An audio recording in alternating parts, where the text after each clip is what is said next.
மண்புழுக்களை வந்து விவசாயிகள் எல்லாருமே கண்ணுல பார்த்து தெரிஞ்சுக்கலாம். ஆனா நுண்ணுயிர்களை விவசாயிகளால கண்ணுல பார்க்க முடியாது. மண்ணை கையில எடுக்கும் போது நல்லா லூஸா இருக்கணும். நெக்ஸ்ட் அந்த மண்ணை எடுத்து ஸ்மெல் பண்ணும்போது ஒரு நல்ல மண் மனம் அப்படிங்கிறது அடிக்கணும். மண் மணக்கலையான்னா விவசாயம்ங்கிறது செழிக்காது. அந்த காலத்துல மண் மணந்துட்டு இருந்துச்சு. இந்த காலத்துல மண் மருந்து வாசம் தான் அடிக்குது. மத்த பயோ ப்ராடக்ட் கொடுக்கும்போது மண்புழு வருமா வராதான்னு நமக்கு தெரியாது. ஆனா டாக்டர் சாயில் பயோ ப்ராடக்ட் கொடுக்கும்போது 3 இருந்து 30 நாளுக்குள்ள நம்ம மண்ல மண்புழுக்கள் புதிதாக உற்பத்தி ஆகும். நம்மளுக்கு வந்து பயோ ஃபெர்டிலைசர் அனைத்து வகையான பயிர்களுக்கும் நம்ம பயன்படுத்திக்கலாம். இதுதான் அதான் A to Z எல்லாத்துக்குமே பயன்படுத்திக்கலாம். ட்ரிப்ளையும் கொடுத்துக்கலாம். சின்ன வாழையா இருக்கும்போது வாழைக்குமே ஊத்திக்கலாம். மேக்ஸிமம் ட்ரிப்ளி எல்லாம் கொடுத்துடுறாங்க. ரொம்ப பாதிப்பு இருந்தா மட்டும் நம்ம வாழைக்கு ஊத்து சொல்றோம்.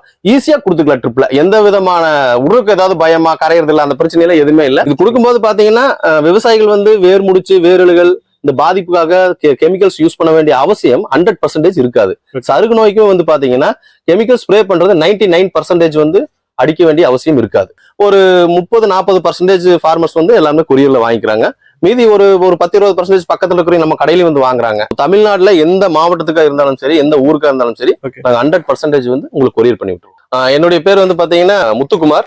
நம்ம company name மைக்ரோபி ஆக்ரோடெக் private limited sir. நம்ம கம்பெனி பாத்தீங்கன்னா ஈரோடு மாவட்டம் சத்தியமங்கலம் வட்டத்துல பண்ணாரி மெயின் ரோட்ல ஆடி ஆபீஸ் பக்கத்துல இந்தியன் ஆயில் பங்க் ஆப்போசிட்ல நம்ம ஆபீஸ், தமிழ்நாடோடைய ஹெட் ஆபீஸ் வந்து அங்க இருக்கு சார். நம்ம ப்ராடக்ட் பாத்தீங்கன்னா எல்லா பயிர்களுக்குமே வந்து கொடுக்கக்கூடிய ப்ராடக்ட்.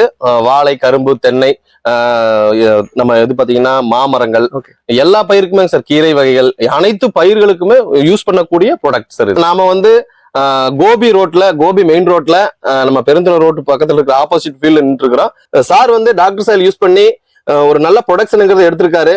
டாக்டர் சாயில் யூஸ் பண்ணாதுக்கு முன்னாடி என்ன ப்ராப்ளம்ஸ் இங்க இருந்துச்சு, டாக்டர் சாயில் யூஸ் பண்ணதுக்கு அப்புறம் ஃபார்மருக்கு வந்து எவ்வளவு பயன்பாடு வந்து விவசாயி கிடைச்சது அப்படின்னு சொல்லி நம்ம சார் மூலியமா கேட்டு தெரிஞ்சுக்கொள்ளணும். சார் வணக்கம் சார். வணக்கம். இப்ப வந்து பாத்தீங்கன்னா நம்ம டாக்டர் சாயில் யூஸ் பண்ணாதுக்கு முன்னாடியுமே டாக்டர் சாயில் யூஸ் பண்ணதுக்கு அப்புறமே இந்த தோட்டத்துல என்னென்ன நடந்திருக்குது சார்? இந்த டாக்டர் சாயில் விடாதுக்கு முந்தி நாங்க உரம் தான் போட்டிருந்தோம். இந்த டாக்டர் சாயில் விடல. அப்போ இப்போ புடவை வந்து அதுக்கு முந்தி வந்த போது சருகு நிறைய வந்துட்டு இருந்தது. அப்புறம் இப்போ சீப்பு கட்டு அப்படித்தான் ரொம்ப நெருக்கமா வந்துட்டு இருந்தது. அப்ப டாக்டர் சாயில் விட்ட கடைசியில இந்த மாதிரி சொன்னாங்க, இது விட்டு பாருங்க ஒரு தடவை அப்படின்னு. நாங்க விட்டு பார்த்தேன். விட்டதுல இருந்து இப்ப சீப்பு நல்லா விரிவா வருது, காம்பு நல்லா நீளமா வருது, சைஸ் காம்பு சைஸ் பெருவெட்டா வருது. காம்பு அந்த சீப்பு கட்டு அப்படி நல்லா விரிவா வருது. முதல்ல இப்படி குட்டையா கொக்கரையா இருந்தது, நல்லா சீப்பு கட்டு நல்லா விரிவா வருது, நல்ல ஆரோக்கியமா வருது. ஓகேங்க சார். இப்போ நீங்க வந்து நாம வந்து ஃபீல்டு பார்க்கும்போது சருகு நோய் நல்லா ஏறிட்டு இருந்தது இல்லைங்களா? ஆமா ஆமா, கண்ட்ரோல் இல்லாம ஏறிட்டு இருந்தது. ஆமா, நீங்க வந்து மருந்து வாங்கிட்டு வந்து வச்சிருந்தீங்க, கெமிக்கல்ஸ் வாங்கிட்டு வந்து வச்சிருந்தீங்க. இப்போ டாக்டர் சாயில் வந்து நாம ஃபீல்டு செக் பண்ணிட்டு உங்ககிட்ட நாம சருகு நோய்க்கு மருந்து அடிக்க வேண்டாம், நம்ம டாக்டர் சாயில் கீழே கொடுக்கும் போதே சருகு நோய் வந்து கண்ட்ரோல் ஆகும்னு சொல்லியிருந்தோம். இப்போ அந்த சருகு நோய்ங்கிறது கண்ட்ரோல் ஆயிருக்குதா? சருகு நோய் கண்டிப்பா கண்ட்ரோல் ஆயிருக்குது. நானு இப்ப மருந்து வாங்கி 200 ரூபாய் 3000 ரூபாய்க்கு இப்படி மருந்து வாங்கிட்டு வந்து நீ சொன்ன பிற்பாடு அது அடிக்கவே இல்லை. சரி, இது சொன்ன கடைசியில இது பாக்கலாம் அப்படின்ட்டு அடிக்காது வீட்டுல தான் வச்சிருக்கிறேன். இப்ப அடிச்சு நான் அடிக்கவே இல்லை.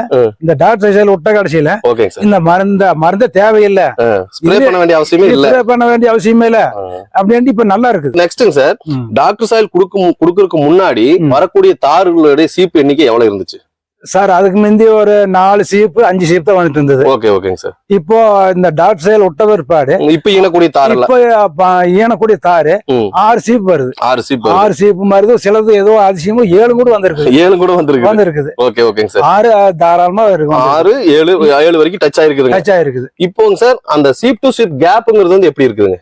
சீப்பு ஒரு அரை அடிக்கு நல்ல அரை அடி பக்கமா சேரு, நல்ல கேப் விட்டு சீப் கட் வந்திருக்குங்க. அந்த காம்போட சைஸுங்க சார்? காம்போட சைஸ் நல்ல விரிவா வந்திருக்குங்க சார். முதல்ல வந்து பார்த்தா நம்ம கொஸ்டவே இருந்த மாதிரி சீப் கட் நம்ம குறிதான் இருந்தது.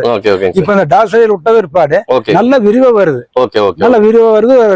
ஸ்டாருக்கு அந்த சீப் கட் அரை அடி வித்தியாசத்துல கேப் விட்டு வருது. தண்டு நல்ல பெருவனியா வருது. ஆமா. ஓகேங்க சார். இப்ப பாத்தீங்கன்னா விவசாயி சொன்னாரு, டாக்டர் சாயில் வந்து கொடுத்ததுக்கு அப்புறம் சருகு நோய் கண்ட்ரோல் ஆயிருச்சு. வரக்கூடிய தார்கள் வந்து பாத்தீங்கன்னா அந்த காம்பினுடைய சைஸ் பெருசா இருக்குது, காம்பு வந்து நல்லா கீழே இறங்கி ஈனுது, சீப் டு சீப் கேப்புமே நல்லா வந்திருக்குது. காயோட கலருங்க சார்? காயோட கலர் இப்ப நல்ல கலரா வந்திருக்குது. அப்போ ஒரு விவசாயிக்குங்க சார் தேவைப்பட வேண்டியது ஒரு நல்ல உற்பத்தி. இப்ப அந்த உற்பத்தி வந்து நடந்திருக்குதா? கண்டிப்பா நடந்திருக்குது. 100% நடந்திருக்கு. 100% கண்டிப்பா நடந்திருக்குது. இது ஒட்ட வேறுபாடு நல்லா நடந்திருக்குது. ஓகே ஓகேங்க சார். அப்போ ஒரு விவசாயிக்கு 100% உற்பத்தியை கொடுக்கக்கூடிய ப்ராடக்ட் டாக்டர் சாயில் சொல்லலாங்களா? ஆமா, டாக்டர் சாயில் கண்டிப்பா சொல்லலாம். ஒரு நல்ல மகசூலுங்கிறது டாக்டர் சாயில் கொடுத்து எடுக்க முடியுமா? கண்டிப்பா எடுக்கலாம். Okay sir. டாக்டர் சாயில்ங்கிற ப்ராடக்ட் மண்ணுல எந்த அளவுக்கு வேலை செஞ்சிருக்குது அப்படிங்கறது வந்து நம்ம எல்லா விவசாயி சொன்னது மூலமா உணரலாம். இப்போ நம்ம டாக்டர் சாயில் அப்படி மண்ணில் என்னதான் பண்ணுச்சு அப்படின்னு சொல்லி ஒரு கேள்விங்கிறது வந்து உங்களை எல்லா விவசாயிகளுக்கு வரலாம். என்னப்பா புதுசா ஒரு பேர் சொல்றீங்க, டாக்டர் சாயில்னு சொல்றீங்க, சருகு நோய் கண்ட்ரோல் ஆயிருச்சுங்கிறீங்க, இது எப்படி நடந்துச்சுன்னு சொல்லி எல்லா விவசாயிக்கும் சொல்ல வேண்டிய கட்டாயம் கடமை வந்து எங்கள் நிறுவனத்துக்கு இருக்குது.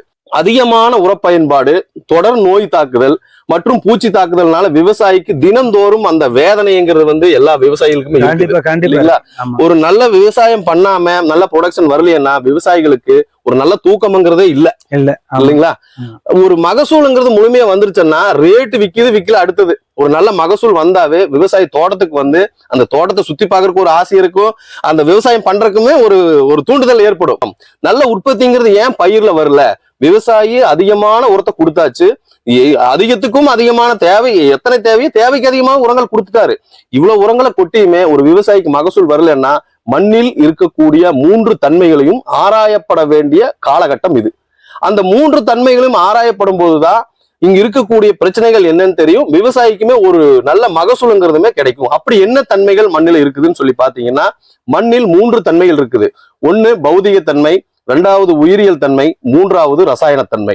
இந்த பௌதிக தன்மை என்ன அப்படின்னு சொல்லி பார்க்கலாம். பௌதிக தன்மைன்னு சொல்லி என்னன்னு பாத்தீங்கன்னா மண்ணில் இருக்கக்கூடிய நீர்பிடிப்பு தன்மை, மண்ணில் இருக்கக்கூடிய காற்றோட்டம் மற்றும் மண்ணில் இருக்கக்கூடிய பயிரின் அம்மவேர் மற்றும் ஜல்லிவேர்கள். இந்த அம்மவேர் ஜல்லிவேர்கள் நல்ல ஆரோக்கியமாகவும் அதிகமாகவும் இருக்க வேண்டும் ஒண்ணு. இன்னொன்னு மண்ணில் காற்றோட்டம்ங்கிறது நடக்க வேண்டும். 3வது நீர்பிடிப்பு தன்மை அப்படிங்கிறது வந்து மண்ணில இருக்கணும். அடுத்தது உயிரியல் தன்மை. உயிரியல் தன்மையில பாத்தீங்கன்னா மண்ணில் பல கோடி நுண்ணுயிர்கள், நன்மை செய்யக்கூடிய நுண்ணுயிர்கள் மற்றும் மண்புழுக்கள் அப்படிங்கிறது வந்து நம்ம மண்ணில இருக்கணும். அடுத்தது ரசாயன தன்மை. இந்த ரசாயன தன்மையில பாத்தீங்கன்னா சாயல் pH, சாயல் EC, சாயல் ஆர்கானிக் கார்பன், இது 3மே பார்க்கணும். அடுத்தது சாயல்ல நம்ம விவசாயிகள் போடக்கூடிய NPK, மெக்னீசியம், கால்சியம், சல்பர் மற்றும் மைக்ரோ நியூட்ரியன்ஸ், இது எல்லாமே வந்து மண்ணில் இருக்கக்கூடிய 3 தன்மைகள். இந்த 3 தன்மைகள்ல விவசாயி இப்ப போக்கஸ் பண்றது என்னன்னு சொல்லி பாத்தீங்கன்னா NPK, magnesium, calcium, sulphur and micro நியூட்ரியன்ஸை மட்டும் போக்கஸ் பண்ணி விவசாயம் பண்ணிட்டு இருக்காரு. அந்த தன்மைகள்ல என்ன மாறுபாடு இருக்குது, என்ன குறைபாடு இருக்குது, அதை சரி செய்யும் போதுதான் நம்ம விவசாயி கொடுக்கக்கூடிய உர மூட்டைகள் முழுமையா இந்த பயிருக்கு போகும். இந்த முழுமையா இந்த பயிருக்கு போனாதான் அங்க முழுமையான உற்பத்திங்கிறது வந்து ஒரு விவசாயிக்கு கிடைக்கும். வெறும் உற்பத்தி வந்துட்டா மட்டும் போதுமா அப்படின்னு சொல்லி பாத்தீங்கன்னா குவாலிட்டி வரணும். அந்த குவாலிட்டியிலுமே வந்து நல்ல வெயிட் வரணும். இது எல்லாம் வரும்போதுதான் ஒரு விவசாயி பாக்கெட்டுக்கு போட்ட பணத்தை விட 2 மடங்கு பணம் அவர் பாக்கெட்டுக்கு வரும். அதாவது எலக்ட்ரிக்கல் கனெக்டிவிட்டின்னு சொல்ற மண்ணின் மின்சார கடத்து திறன், அதுவுமே வந்து இப்போ போக்கஸ் பண்ண வேண்டிய ஒரு முக்கியமான விஷயம். மண்ணில் வந்து ஈஸியாங்கிறது அதிகமாயிருச்சுன்னா வளரக்கூடிய வேர்கள் வந்து சீக்கிரமா கருகி போயிடும். கொடுக்கக்கூடிய உரங்களை முழுமையா உறிஞ்ச முடியாம நம்ம உரச்செலவுங்கிறது வந்து விவசாயிக்கு அதிகரிச்சு பயிரினுடைய வளர்ச்சிங்கிறது குறைஞ்சிரு, உற்பத்தியுமே குறைஞ்சிரு. நம்ம தங்கவேல் சார் வந்து டாக்டர் சாயில் தொடர்ந்து ஒரு 2-3 டைம் யூஸ் பண்ணிருக்காரு. அவருக்கு வந்து சருகு நோய்ங்கிறது வந்து இங்க அரெஸ்ட் ஆகி அப்படியே கண்ட்ரோல் இருக்குது. ஒரு நல்ல உற்பத்திங்கிறது வந்து தங்கவேல் சாருக்கு கிடைச்சிருக்குது. ஒரு மன மகிழ்ச்சியோட என்ன சொல்ல விரும்புறீங்க சார் மத்த விவசாயிகளுக்கு? மத்த விவசாயிகளுக்கு இது நாம இப்ப நான் செஞ்சது போலவே எல்லாம் மத்த விவசாயிகள் செஞ்சு பாருங்க. ஒரு 10 ஏக்கரா இருந்தா ஒரு 5 ஏக்கராவுக்கு செஞ்சு பாருங்க.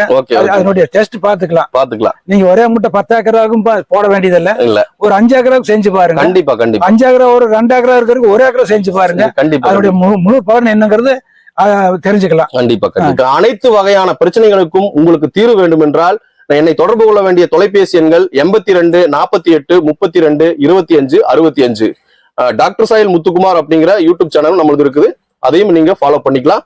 இன்னொன்னு பாத்தீங்கன்னா நம்ம டாக்டர் சாயில் வந்து எங்க கிடைக்கும்னு சொல்லி பாத்தீங்கன்னா ஈரோடு மாவட்டம் சத்தியமங்கலம் வட்டத்தில் ஆர்டி ஆபீஸ் பக்கத்துல இந்தியன் ஆயில் பங்க் ஆப்போசிட் இருக்கிற நம்ம தமிழ்நாடு ஹெட் ஆபீஸ்ல வந்து டாக்டர் சாயில் கிடைக்கும். மற்ற வெளியூரில் இருக்கக்கூடிய நபர்களுக்கு நாங்கள் கொரியர் மூலியமாக உங்கள் அனைத்து பிரச்சனைகளுக்கும் தீர்வு தர காத்திருக்கிறோம். நன்றி, வணக்கம்.